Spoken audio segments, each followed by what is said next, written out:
Double কটরি blouse অনেকবারই তো cutting করে দেখিয়েছি, কিন্তু এবার আমি সেলাই করে দেখাবো। অনেকের ক্ষেত্রে এই সমস্যাগুলো হয় যে এই যে পার্টগুলো আছে, এখানে 4টে পার্ট, এই 4টে পার্ট জয়েন্ট করতে গিয়ে দেখা যায় একই দিকের মানে দুটো পার্ট দুই দিকের হওয়ার কথা, কিন্তু একই দিকের দুটো পার্ট তৈরি হয়ে যায়। সেই সমস্ত প্রবলেমগুলো আজকে সলভ করব। কিভাবে করলে আপনারা দুই দিকেরই দুটো পার্ট তৈরি করতে পারবেন, তার একটা নতুন ট্রিক্স আমি শিখিয়ে দেবো আজকে। তো আজকের ভিডিওটা পুরো দেখতে হবে, স্কিপ করলে কিন্তু চলবে না বন্ধুরা। তো সবাই কেমন আছেন? আশা করি ভালোই আছেন।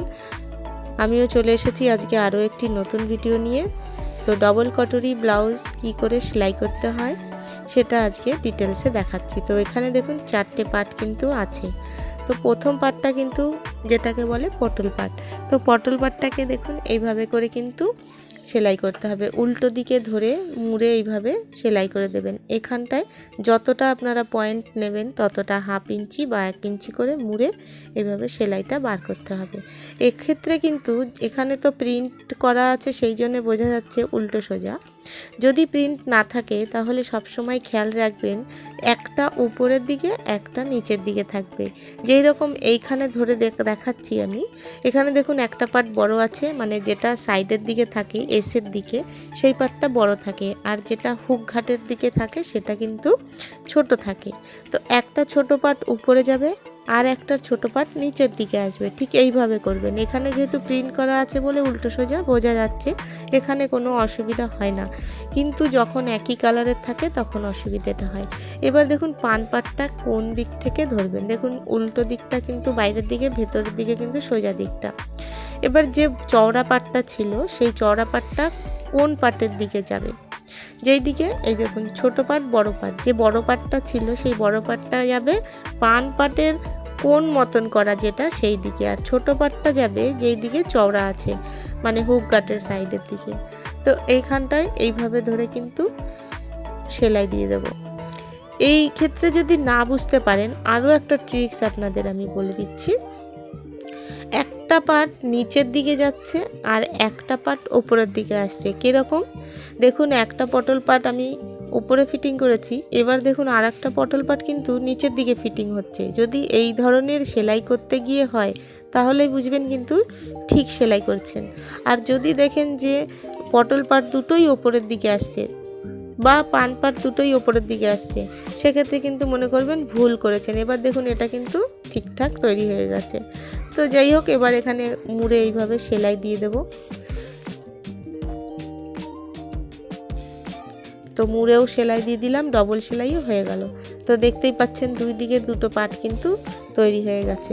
এবার এস পার্টটা কোন জায়গার থেকে করবেন, দেখুন এইভাবে সোজা দিকটা ভেতরে আছে, তো এইভাবে ধরে নেবেন, উল্টো দিকটা বাইরের দিকে থাকবে, দুটো পার্টের সোজা দিক যেন ভেতরের দিকে থাকে। সেক্ষেত্রে একটা স্পার্ট উপরে পড়বে আর একটা স্পার্ট নিচের দিকে পড়বে।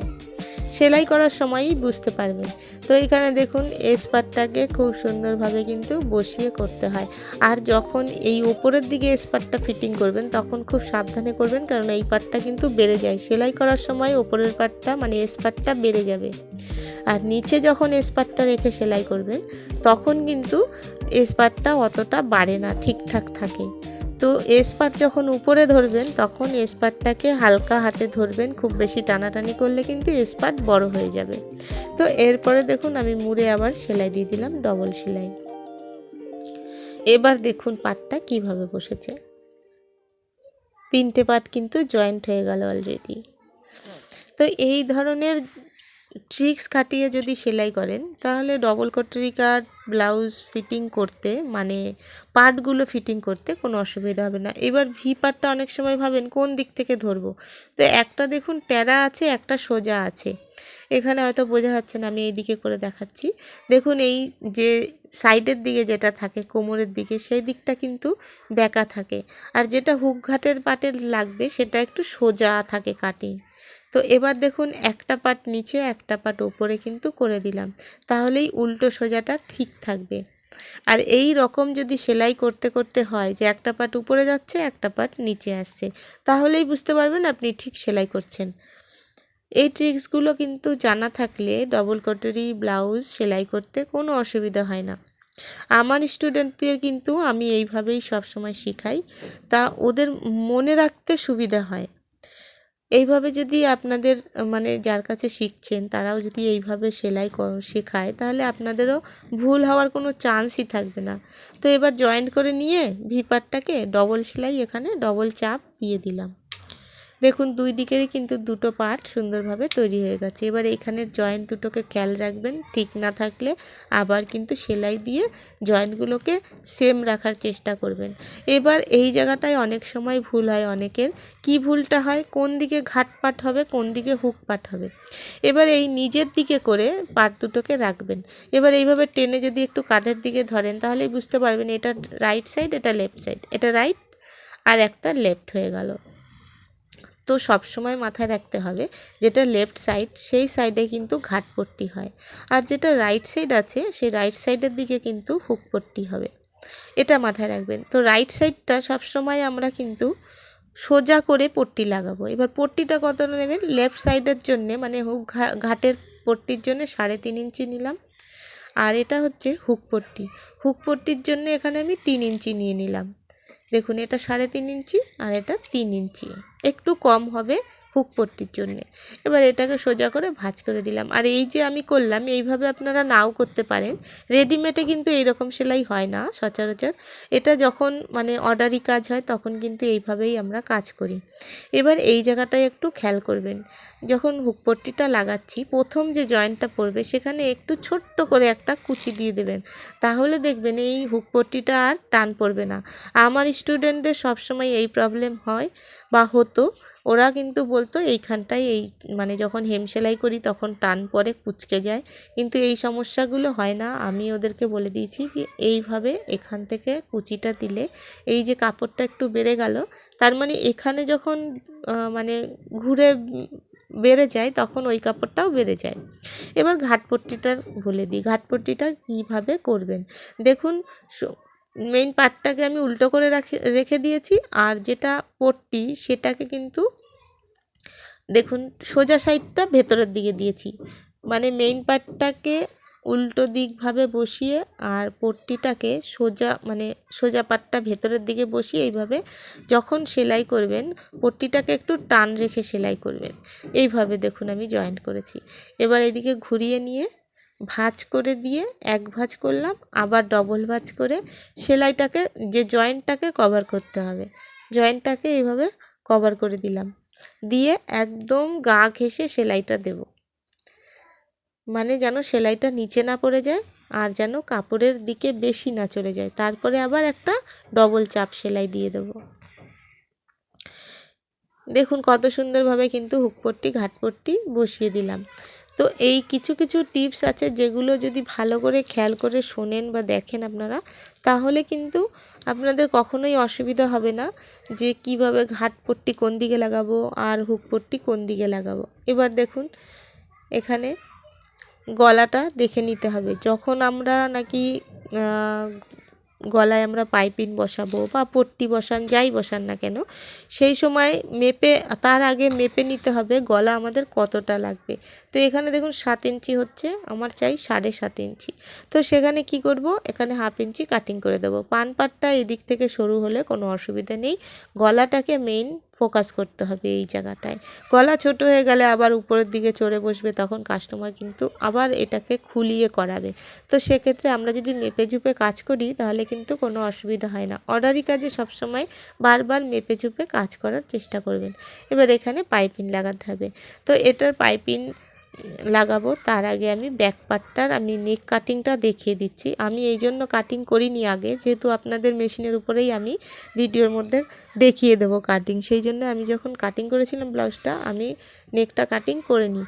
এবার এখানে দেখুন 2 ইঞ্চি আমি পয়েন্ট করে দিয়েছি শোল্ডারের দিকে, আর এই দিকে 10.5 ইঞ্চিতে পয়েন্ট করে দিলাম,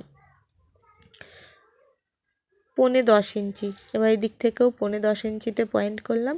এবার এখান থেকে একটু বেশি নেব, দেখুন 2.5 ইঞ্চিতে পয়েন্ট করব। যেহেতু যদি 2 ইঞ্চি নিই তাহলে কিন্তু গলাটা বন্ধ বন্ধ হয়ে যাবে, তো বন্ধ টাইপের গোল গলা কিন্তু বিচ্ছিরি লাগবে। তো এখান থেকে এবার রাউন্ড শেপ দিয়ে দেব, এটা রাউন্ড নেক হবে সেই জন্যে আমি সিম্পল বলে আমি আপনাদেরকে দেখিয়ে দিলাম। এবার কাটিং করে নেব। দেখুন কত ইজিলি কিন্তু কাটিং করে নিলাম। এবার এই জায়গাটাতেও কিন্তু পাইপিং বসাবো। তো এই পাইপিং বসানোর ভিডিও আমি আপনাদের আগেও দিয়েছি ডিটেলসে, তবু আমি এখানে আপনাদেরকে একটু দেখিয়ে দিচ্ছি যে এই গলার পাইপিংটা কিভাবে লাগাবো।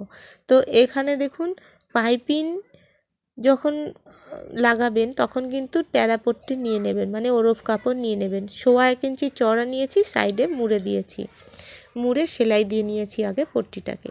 এবার পট্টিটার উল্টো সাইড আর সোজা সাইডটা দেখে নেবেন। এবার ব্লাউজের সোজা সাইড আর পট্টির সোজা সাইড একই দিকে রেখে পট্টিটাকে ব্লাউজের নিচের দিকে রেখে এইভাবে সেলাই দিয়ে দেব মার্জিন অনুযায়ী, যতটা আপনারা মার্জিন নিতে পারেন। খুব বেশি এখানে মার্জিন নিলে চলবে না, তবে 2 সুতো বা 2 সুতো 3 সুতোর মার্জিন বেশি কেউ নেয় না। এবার এখানে ছোট ছোট কাট লাগিয়ে দেবেন। কাট লাগিয়ে দেওয়ার পরে এই পাইপিংটাকে বসাতে হবে। এখানে আমি কিন্তু কোনো সুতো ইউজ করিনি, যে পাইপিং বানানোর যে সুতোগুলো হয় সেটা আমি কিন্তু ইউজ করিনি, তবু তার মতনই খুব সুন্দর পাইপিং আমি তৈরি করে দেখাবো। সুতো ছাড়া পাইপিং তৈরি করা আমি কিন্তু ডিটেলসে ভিডিও দিয়েছি, যারা এখনও দেখেননি চ্যানেলে গিয়ে চেক করে দেখতে পারেন। আমি কিন্তু ডিটেলসে সেখানে দেখিয়েছি, এখানে হয়তো দেখাচ্ছি না, তবুও আমি বলে দিচ্ছি। এখানটায় দেখুন সবসময় এই যে জয়েন্ট যেটা করেছি ওইটা কিন্তু এই যে বাঁ হাতের ওই এই বুড়ো আঙুলটা দিয়ে ঠেলে এই দিকে সরিয়ে দিতে হবে, যে এই দিকে পাইপিং থাকবে। আর এই দিকের মাপটা একদম ঠিকঠাক রাখতে হবে, মানে পাইপিং আমি কতটা মোটা বা সরু করছি সেই অনুযায়ী কিন্তু একই লেভেলের করতে হবে। দেখুন আমি কিন্তু বসিয়ে দিয়েছি। এবার এর উপর দিয়ে কিন্তু আমি একটা চাপ সেলাইও দিয়ে দেবো, তাহলে কি হবে, পাইপিংয়ের ফিনিশিংটা ভালো হবে। এখানে সুতোর পাইপিং তৈরি করলেও কিন্তু এইভাবে ওপর থেকে চাপ সেলাই দিতে হয়, আর আমি কিন্তু সুতো ছাড়াই দেখুন ওই রকম পাইপিং তৈরি করে দিয়েছি। এবার এখান থেকে দেখুন আমি পয়েন্ট করে নিলাম। এখানে আমি যে টিকিনটা হয় পিছনের, সেটা টিকিনটা দিয়ে দেবো। আমি ডিটেলসে এখানে ফিটিংয়ের ভিডিওটা দেখাতে পারলাম না, যেহেতু ভিডিওটা অনেক বড় হয়ে যাচ্ছে, তবু আমি খানিকটা আপনাদের দেখিয়ে দেবো যে এবার কাঁধটা জুড়ে নিয়ে আগে স্লিপটা আমি জয়েন্ট করে নেব, তারপরে আমি ফিটিংটা দেব। তো ফিটিংটা কিভাবে দিয়েছি সেটাও আপনাদের আমি দেখিয়েছি, ভিডিওটা পুরো দেখবেন। আর বন্ধুরা সবাই ভিডিও দেখতে দেখতে এত দূর যারা এসেছেন তাদেরকে অসংখ্য ধন্যবাদ। আর একটা লাইক দিয়ে দিন, এত দূর যখন এসেই পড়েছেন একটা লাইক দিয়ে উৎসাহিত করবেন নেক্সট ভিডিও বানানোর জন্যে। আর চ্যানেলটি সাবস্ক্রাইব না করলে এখনও অবশ্যই চ্যানেলটি সাবস্ক্রাইব করে নেবেন এই ধরনের ভিডিও আরও পাওয়ার জন্যে। তো দেখুন এবার আমি এই দুটো পার্টই কিন্তু এটারও কিন্তু এইভাবে পাইপিং লাগিয়ে নিয়ে তারপরে এই সেম এইভাবেই পাইপিং লাগিয়ে নিয়ে কাঁধ জুড়ে নিয়ে স্লিপ লাগিয়ে নেব, তারপরে ফিটিংটা করব। তো এটা ডিটেলসে দেখাচ্ছি না। এবার দেখুন কিভাবে আমি ফিটিংটা দিচ্ছি। তো স্লিভের এখানে মাপটা নিয়ে নিলাম। এবার এখান থেকে যেখানে হুকপট্টি ঘাটপট্টি গলার ওখান থেকে নিয়ে বগলের দিকে কতটা আমাদের ফিটিংয়ের মাপ ততটা মাপ দিয়ে তারপরে এখানে আমি মার্ক করে নিলাম। এবার এখান থেকে সেলাই দিয়ে দেবো, ব্যাস ফিটিং হয়ে গেল। তো বন্ধুরা এই অবধি আজকের মতন, থ্যাংক ইউ সো মাচ।